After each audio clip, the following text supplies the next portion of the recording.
Welcome to Spectrum Sundays. I am Francesca D'Alessandro, a current master's student at University of Buffalo studying speech-language pathology. Additionally, I am your Miss Thousand Islands of New York State, serving my community through AAA appreciation and awareness for autism. And I am Megan Sinisi, a Master of Health Science candidate studying to practice as a pediatric speech-language pathologist. I am also Miss Central Pennsylvania and the founder of a nonprofit organization for autism titled From a New Perspective. Everyone deserves to feel accepted and included in every space they walk in. Our series aims to inspire you to advocate for yourself and on behalf of your loved ones. And we are so grateful that you're here with us today. Hello, everyone. Monica Fenwick is a junior at Assumption University in Massachusetts. She's pursuing a degree in Human Services and Rehabilitation Studies with a concentration in Communication Science Disorders and a minor in Education. She will continue into a master's program for speech-language pathology. Monica hopes to work specifically with early intervention in children on the autism spectrum. She serves as an advocate and supporter for the autism community through her social impact initiative titled Autism Speaks, It's Time to Listen. This impact is one that she has been working on for years and hopes to continue growing for years to come. Monica hopes to be a piece to the puzzle in creating a more accepting and inclusive world. So thank you so much for being here with us, Monica. Thank you for having me. Of course. Could you start by giving us a brief resume of your education and your experiences as a Miss America title holder for our viewers? Yeah, so I started in the Miss America organization at 17 years old, which was 3 years ago. I was the youngest in the Miss division, so I had a lot to learn with no prior knowledge. So I was kind of thrown in there, but I got through it with the help of everyone that supported me, all the other girls in the organization, because it truly is a sisterhood when it comes to that aspect. But I know I needed to have a platform, and I wasn't quite sure where I was going to go with it because I had a few topics that I was like, oh, I kind of relate to this, but I'm not sure if it's a strong enough point that I can convey to the audience. So I was talking to more people, and as I started to talk to people, I started to realize that something I'm passionate about is helping with special education, because that was supposed to be my original topic I was going to study in college. So through that and talking to other families more and more, I wanted to educate myself more on autism before I fully committed myself to helping in it. And I realized that it was something that I was definitely passionate about. And I learned from someone who had a speech therapist that was one of the most impactful people in the autism process, and that they were the one who was able to help them communicate and express their thoughts and everything. So that was what made me go into speech pathology. But I'm currently a junior, like you said. So I've dipped my toes in the water with it, but I haven't fully immersed myself with the topics of speech. So I haven't gotten where you guys are yet, but I hope to get there soon. But right now, that's where I'm at. Yes, well, good luck in the process of applying to graduate school. What year are you, did you say? I'm a junior this year. A junior. Well, we can certainly be here as a resource to you, and there's a huge SLP community out there that would be willing to lend a helping hand as well as you go through that graduate school application process. It's definitely worth it. In the end, lots of trials and tribulations along the way, but once you get through it, there's so much to learn in the career. So you mentioned a little bit about the process of how you got to where you are and what degree you wanted to pursue, but did you ever have an aha moment, and what was that like for you? Yeah, definitely, because originally I was supposed to do special education, and that was just my route. But I was talking to this one parent specifically who had a child with autism, and they were just talking about how this kid specifically would get neglected in the classroom. It was a daycare setting, so it wasn't the full-on classroom, but by their teacher when they would try to communicate, and they would communicate in other words because they weren't verbal. So they would act out when they needed something, and the teacher would just get really upset and just neglect the kid because they thought he was just being a disturbance to the rest of the kids. So this was a moment I really saw that these kids need help communicating. They need help being able to express themselves in the best ways, and that people need to be educated on the different ways that they express themselves, because they do it in ways that we're not used to and that are different. And we just need to be able to understand that and be able to accept that and embrace that. So that was the moment I realized, like, I need to go into speech. I need to be able to help the situation, help kids like that, so that way they don't get neglected anymore. Yeah, and we talk about it all the time in our channel, and we also learn about it in our classes, but behavior is a way of communicating needs and wants. So even though the teacher had interpreted that behavior as maybe like a disturbance, it was actually a form of communication, and the child probably needed something or wanted something, and that was just the way the child knew how to communicate. And you're absolutely right. That is why we're there, to not only teach the children how to communicate in a more typical way, but also to teach the surrounding staff and peers how to match that child's communication so everyone is on the same playing field. Yeah, But, exactly. right. And that is just one challenge that the autism community faces. But I'm curious as to how you use your social impact initiative, Autism Speaks, It's Time to Listen, to alleviate some of the other challenges, or maybe even that same challenge for your community. Yeah, so one challenge I also face, or I see to face aside from that, is the problem of children in the classroom. And that's one stereotype that I totally disagree with, is that autism kids cannot be in the classroom. I think it's so beneficial for them to see and learn from other students and to have those social interactions that they deserve to have. So one thing that I try to do is really go to classrooms and promote this to kids, because I feel like it's important that they understand that their peers that may be on the autism spectrum are just the same as them. Maybe they act or talk a little different, but they have that same uniqueness that makes them an individual. And I want to accomplish creating a children's book one day, but that is a far-fetched goal that I hope to accomplish, but not at the moment. But I want to be able to write a children's book that I can actually go to classrooms with and read and be able to educate a little better in like children words, so that way they are able to comprehend it a little better. That is an amazing tool that you can use. I'm so glad to hear that that's on your path and in your mind as an ambition, because a lot of times whenever you go into classrooms as a Miss America title holder or any type of advocate, and you have that opportunity to touch a child's life and help shape their worldview, there's something so special about a book, in my opinion. I think it's just magical to be able to help them connect to the experience that they might not have in their own home or in their own daily life. And connect that with a story and something that they can relate to.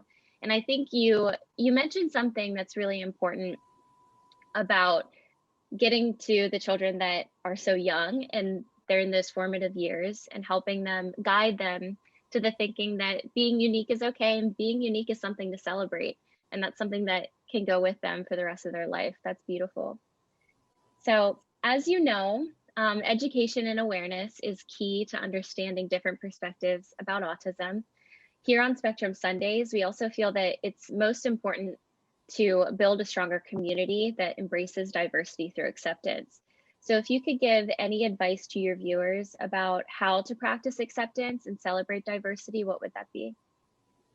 I just think it's important to understand from the beginning that no reason to get involved is like too little or too big. Because one thing that I struggled with in the beginning was thinking that my reason to support was not important enough, because there were other people who may have had a sibling or a family member directly affected. That is why they were able to support it. So I always felt like my reason and my passion wasn't good enough because I didn't have anyone directly. So I feel like it's important for people to know that if you want to help, you can, no matter what your circumstances are personally. You don't have to have someone in your household or your family that's connected to autism to help support it. If you have a voice, you can do it. So I feel like it's important that everyone knows that no matter what the circumstances, they can go out and advocate for it. Yeah, and that's a great segue into what I wanted to talk about next, because Megan and I have had multiple discussions on this series about how we don't have a diagnosis of autism, but we still try to advocate for change that can positively impact the community. So as an autism advocate yourself, how do you feel allies can be an asset to conversations about inclusion, acceptance, and disability reform in our communities? Yeah, I think it's also important that we have people on the other side who aren't directly affected. So they could be someone who might be able to mediate conversation between those who do and those who don't, someone who may be a little bit more relatable to people who aren't on the autism spectrum. So that way they have someone they feel like they can relate to when it comes to advocating. So if my friend has no connection, I don't either. They can learn from me on how I'm able to advocate without that. So I feel like it's a great support system also for those people who don't have a diagnosis themselves or a family member or relative. Right. I'm curious to know your involvement in Miss America and how it's given you a platform to speak about something that you're so passionate about. And through your experience, you've probably had experiences that have enriched your ability to do that and feel comfortable to speak out about something that you don't experience yourself, but that you're truly passionate about. So, how do you feel Miss America and your social impact initiative specifically has helped prepare you to be an advocate and also a future professional in this field? I feel like Miss America has given me the platform to be able to go out and meet new people and meet other people who may have an autism spectrum diagnosis in their family or themselves. And I'm able to learn from these people, which I feel like is the most valuable lessons we can learn are those hands-on lessons. So I feel like being able to be immersed into the settings that I need help me both as a person and advocate, but also in my profession, knowing how people are affected. And it just gives you a broader view on everything, being able to see all these different perspectives that you can learn from. Yeah, and that's what we love to hear because the spectrum is so large that we try to incorporate as many perspectives as possible, both professional and from self-advocates. And hopefully our viewers can at least take something away and learn from each perspective that they hear. But I'm curious to know if there's any misconceptions that you hear all the time about autism that you hope to challenge through your advocacy. I think another one, aside from the ones I mentioned previously, were that every kid with autism is the same. And if one kid can't be in the classroom, they all can't be. Or if one kid isn't able to fully participate in a sport, for say, they all can't. It's just like you said, the spectrum is so broad that you can't compare each other. Like you can't, it's just, you can't. I don't know how else to say it. Like you can't compare one another. Like each person is their own individual. And it's like comparing them just isn't fair because they all take their own journey to whatever goals they have. And it's just hard to put them side by side when each of them takes a different path to that same journey.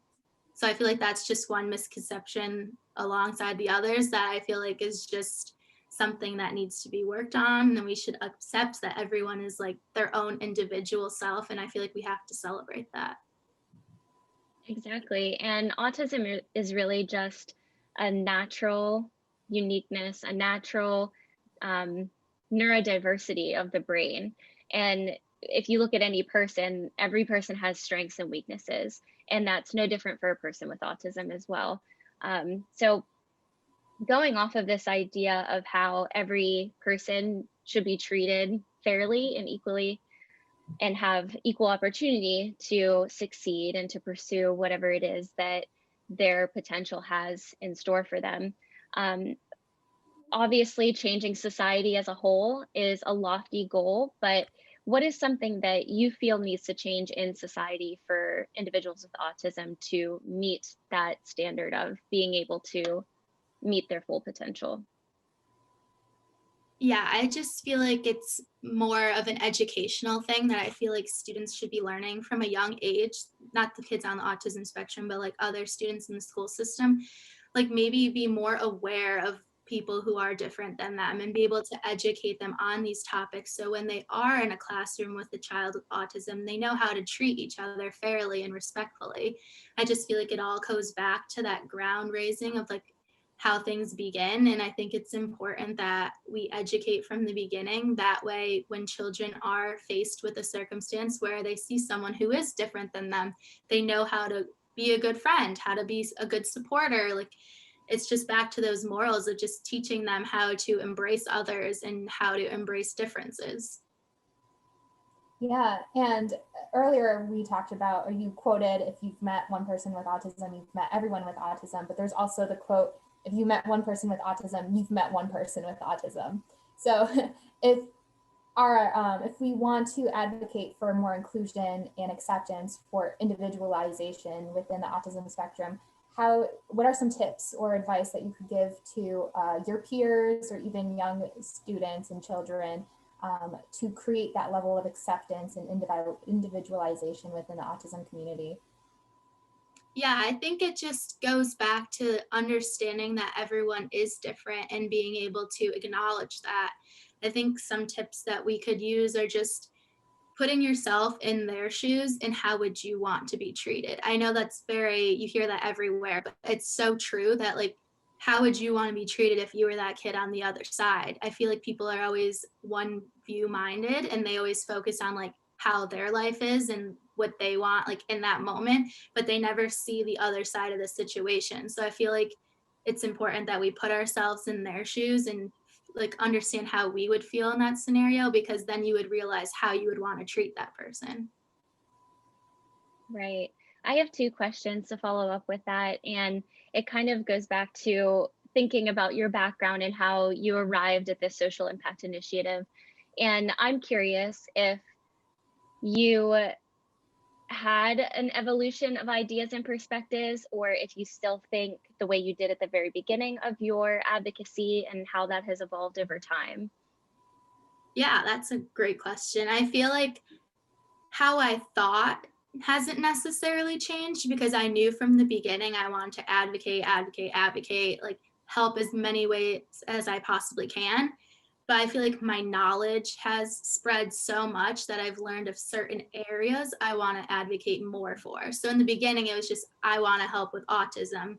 But like after growing and learning new scenarios and learning from other people of what their experiences have been like, I've learned, oh, I want to help more in a school system setting because that's where I see a lot of challenges. And it's just like my knowledge has given me a new perspective on everything. So I feel like I learned of more specific scenarios instead of the more general term of autism. That's great to hear. And I'm sure that you've become even more confident as you've gone on because you've had that education and that knowledge base to really help you advocate for what is the actual need of the community and to have those difficult conversations with families who have unfortunately experienced inequity in their own child's life and see things that aren't being met to help them prosper. So if you had one message or takeaway to share with our audience, what would that be? I would just say that it's important to understand that everyone is different and everyone goes through different circumstances in life. And it's just important that we embrace it. I know I've said that several times, but it's just something that I feel like is really important to take away, is to just celebrate each person and for who they are instead of trying to get them to conform to who you are. There's so many circumstances where we hear of kids on the autism spectrum trying to fit in, but where we should be learning to accept who they are instead of having to try that to get them to learn how to be like us. I think it's just really important that we like view it that way and acknowledge that everyone is different and we don't have to force them to conform into normalcy. Yeah, and I'm really glad that you mentioned that point because I was scrolling through Instagram the other day and I saw someone made a post about how trying to fit in causes so much more stress and so much more fatigue, and they still end up feeling left out and excluded. So it's about creating this equality and equity when it comes to communication and inclusion in the classroom and outside in our community. So as we're wrapping up, do you have any specific projects or events planned that are coming up in the next few months that you'd like to share with our viewers? You can advertise for them here. Well, currently I am on the path to competing at Miss Connecticut in April, so that's coming very soon, but I know it's crazy. But before that, I have a few projects I'm trying to complete before we get to then. And currently, I am taking advantage of the COVID situation and making autism masks. I know masks are very popular right now, so I took advantage of that and hopped right on. And I'm making puzzle piece masks, but my mom helps me, so I gotta give her some credit. but they're puzzle piece masks, and all the proceeds are going to a local group in Watertown, where I'm from in Connecticut. And I'm also working on organizing a paint party virtually where the proceeds will go to the autism community. So those are just some fun ways I'm trying to brighten up COVID with a fun little paint party that we all can do like safely. So that's one thing I'm currently working on, and I'm just trying to raise as many funds to be able to support the community as much as possible, especially during COVID when we can't really go to events right now. Absolutely. We have to make the best out of the cards that we're dealt, and it sounds like you're doing just that. And you're taking advantage of everything that you do have in your power to still make an impact. So that's wonderful to hear. And I can't believe that Miss Connecticut is so soon. Good luck. Best of luck in this journey. You're welcome. And we are so happy that you were able to take your time to share your experiences with us, Monica. Thank you so much. Thank you for having me. Of course. And anyone watching that has been interested in this conversation or feel like you've learned something, please give Monica a follow on Instagram at Miss Greater Watertown. And if you're interested in learning more about her social impact initiative, you can also contact her via email at listenup.connecticut@gmail.com. Thank you, everyone, and we will see you next Sunday. Thank you for listening to Spectrum Sundays. We are your hosts, Miss Thousand Islands, Francesca D'Alessandro, and Miss Central Pennsylvania, Megan Sinisi. Please make sure to subscribe to our series and follow us on social media to stay connected with autism professionals and self-advocates.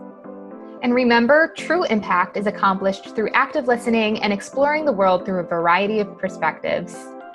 Join us next week on Spectrum Sundays to help cultivate a community of inclusion, appreciation, and acceptance around autism.